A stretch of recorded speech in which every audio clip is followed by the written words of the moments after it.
Hello, hello! Good evening, good morning, good afternoon sa lahat. I hope you guys are having a wonderful day. And thank you everyone for watching my videos.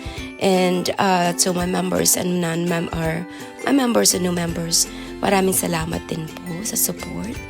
Ayan guys, so kinunan ko ng video guys ang itong airplane na lumilipad. It was flying so close, so I've decided to take a picture or take a video. Ayan, papunta na nga kami guys sa campsite. At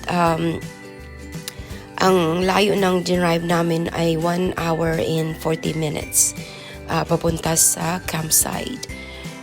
It is a bit far, pero worth it naman kasi super ganda talaga ng view guys.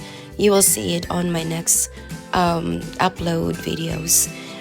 Ayan, so ang ating mga views dito guys ay the trees, nag-change na sila ng kulay.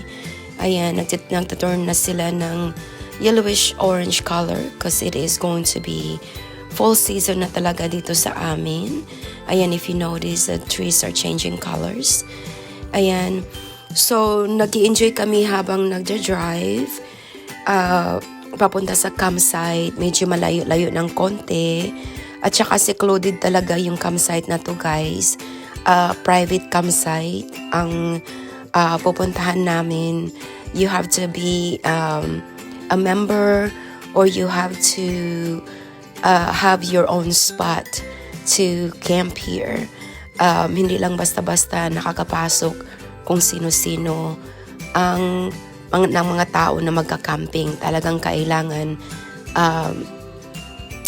meron kayong lugar talaga or spot na kinakampingan nyo at binabayaran nyo yearly. So yung campsite na to guys, binabayaran namin yearly. Ayun, nakita nyo yung nandoon kami sa gas station kanina. Nagpagas na rin kami just in case kasi nga secluded nga itong daan. Baka maubusan ng gas. Ayan, at least meron kaming gas papunta directly sa campsite. Ayan, so andito na naman tayo sa kalsada. Ang different lang dito sa campsite na to guys kasi yung very curvy yung daan. Yung talagang mag-iingat ka or you have to drive slowly. Kasi nga curvy masyado yung daan papunta dito. Ayan na yung corn. Yung mga corn na yan guys. Pang ano yan sa pagkain ng mga baka or animals. Yan ang ano dito sa US.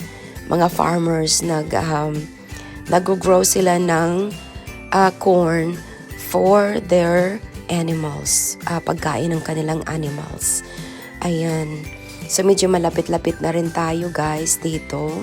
Ayan, hindi ko na talaga video lahat-lahat na inano ko na lang siya inedit at pa konti-konti lang yung nilagay ko dito para hindi na masyadong mahaba.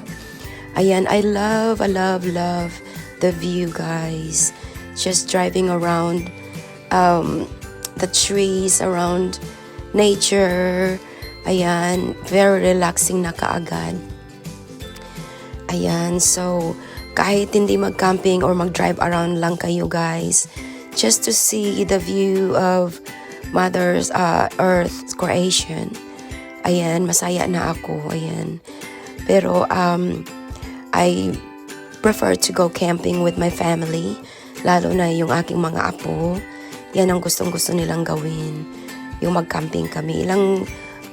Dalawang year yata or 1 year kami hindi nakapag-camping kasi nga super busy na rin at saka yung schedule ng aking mga apo busy rin. So ngayon lang kami nakapag-camping talaga dahil naka-fall break sila. Ayan, nakasunod ako sa anak ko dahil siya yung nagda-drive yung pulang sasakyan. Nakasunod ako sa kanya kasi nga marami kaming bit-bit na mga abubot para sa camping ba. Punong-puno yung sasakyan. Ayan, so dito na tayo magpapaalam guys. Thank you for watching. I love you. Be kind, be respectful, and love yourself first.